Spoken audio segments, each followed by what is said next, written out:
कवि शैलेंद्र की एक और नज़म थी जो ख़ास तौर पे बहुत मशहूर थी कि तू जिंदा है तो ज़िंदगी की जीत पे यकीन कर, अगर कहीं पे स्वर्ग है तो उतार ला ज़मीन पर। शैलेंद्र साहब जो हैं वो इंडियन रेलवेज़ में काम किया करते थे। उनकी पैदाइश जो है वो 30 अगस्त 1923 को रावलपिंडी में हुई और उनकी परवरिश मथुरा में हुई।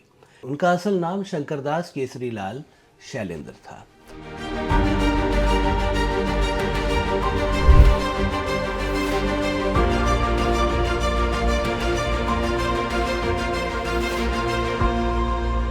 आदाब नाज़रीन। तो किस्सा कुछ यूं है कि 1947 की शुरुआत में बम्बई के मुहाजिरीन की इमदाद के लिए एक जुलूस निकाला गया।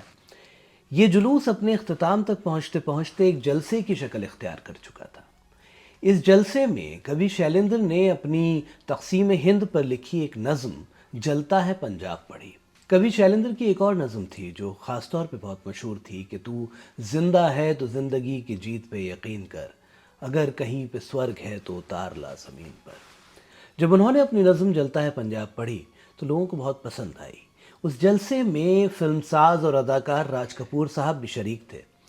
उन्होंने इस नज़म को और शैलेंद्र जी के पढ़ने के तरीक़े को बहुत पसंद किया, उससे बहुत मुतासिर हुए।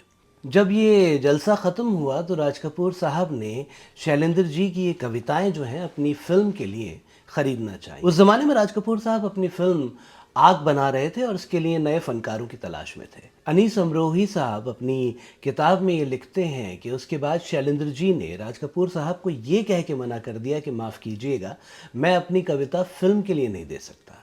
भाई फ़िल्म और कविता का क्या ताल्लुक़? हमने तो आज तक फ़िल्मों में सिर्फ तुकबंदी होती सुनी है और गहरी और संजीदा जो कविताएं होती हैं उनका फ़िल्मों में क्या काम। राज कपूर साहब ने उन्हें बताया कि वो जिस किस्म की फ़िल्म बना रहे हैं उसमें गीतों की शक्ल में ज़िंदगी के गहरे फ़लसफ़े की बात कही जाएगी। मगर राज कपूर के समझाने पर भी शैलेंद्र नहीं माने और उनकी ज़िंदगी की गाड़ी जो है वो रेलवे के पटेल वर्कशॉप में एक वेल्डर की हैसियत से चलती रही। जी, शैलेंद्र साहब जो हैं वो इंडियन रेलवेज़ में काम किया करते थे। उनकी पैदाइश जो है वो 30 अगस्त 1923 को रावलपिंडी में हुई और उनकी परवरिश मथुरा में हुई। उनका असल नाम शंकरदास केसरी लाल शैलेंद्र था। शैलेंद्र साहब जो हैं वो 1947 में बम्बई आ गए थे। बम्बई में उन्होंने मुलाजमत के साथ साथ दिल खोल के शायरी की। उन्होंने हिंदुस्तान की जो आज़ादी की तहरीक थी उसमें भी बढ़ चढ़ कर हिस्सा लिया। आखिरकार 1947 में उनका ख्वाब पूरा हुआ।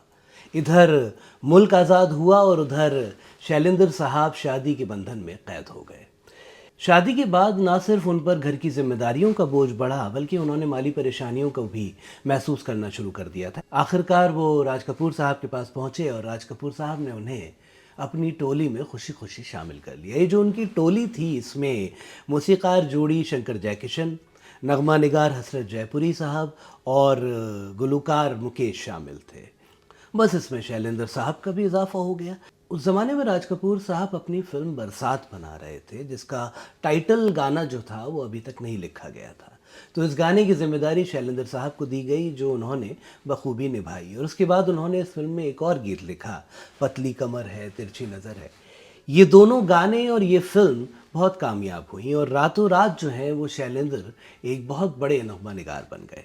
फिल्म बरसात के बाद शैलेंद्र साहब ने फिल्म साज, हिदायतकार और अदाकार राज कपूर की तकरीबन सभी अहम फिल्मों के लिए गीत लिखे। शैलेंद्र साहब ने आरके फिल्म्स के बैनर के अलावा भी फिल्मों में काम किया जिसमें मैं सिर्फ 2 फिल्मों का नाम लेना चाहूँगा जो कि काफ़ी है। एक तो बिमल रॉय की बनाई हुई फिल्म जो उन्होंने ऋत्विक घटक की कहानी पे बनाई थी यानी मधुमती। उस फिल्म के मौसीकार थे सलील चौधरी और दूसरी फिल्म थी गाइड जिसे बनाया था विजय आनंद साहब ने। शैलेंद्र साहब ने शंकर जयकिशन की जोड़ी के साथ भी आरके फिल्म्स के अलावा काम किया। उस ज़माने में मौसीकार हजरात जो हैं वो फिल्म साजों से गीतकारों की सिफारिश करके उन्हें काम दिलाया करते थे। एक बार मौसीकार शंकर ने उनसे ऐसा ही वादा किया और भूल गए। शैलेंद्र साहब ने शिकायत के तौर पर उन्हें एक 2 सतरी रुक्का लिखकर भेजा जिसमें तहरीर था कि छोटी सी ये दुनिया पहचाने रास्ते हैं, तुम कभी तो मिलोगे तो पूछेंगे हाल। शंकर साहब फौरन उस शिकायत की तह तक पहुंच गए और उन्होंने उन लाइनों पर मबनी एक गीत बनाया और अपनी फिल्म रंगोली के फिल्मसाज राजेंद्र सिंह बेदी के पास पहुंचे। हालांकि बेदी साहब जो थे वो मजरू सुल्तानपुरी से अपने फिल्म के गाने लिखवाने के हक में थे, लेकिन शंकर साहब के कहने पर उन्होंने सब गीत शैलेंद्र जी से लिखवाए। शैलेंद्र साहब ने अपने करियर में खूब नाम कमाया, खूब पैसा भी कमाया, लेकिन 1962 में उन्हें न जाने क्या सूझी कि वो फिल्म प्रोडक्शन में आ गए और उन्होंने फनीश्वर नाथ रेणु जी की कहानी मारे गए गुलफाम पर एक फिल्म बनाने की ठानी, जिसका नाम था तीसरी कसम, और जिसमें उन्होंने राज कपूर और वहीदा रहमान को लिया था और उसके गाने उन्होंने खुद लिखे थे।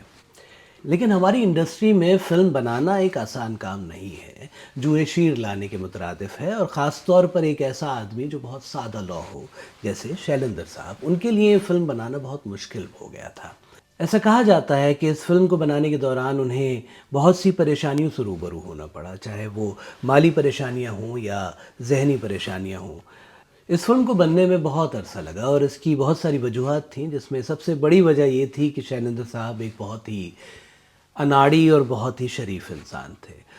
जब भी इस फिल्म के बनने या यूं कहिए कि मुश्किल से बनने की कहानी हम सुनते हैं तो हमें उनका ही लिखा हुआ एक गाना याद आता है कि सब कुछ सीखा हमने ना सीखी होशियारी, सच है दुनिया वालों के हम हैं अनाड़ी।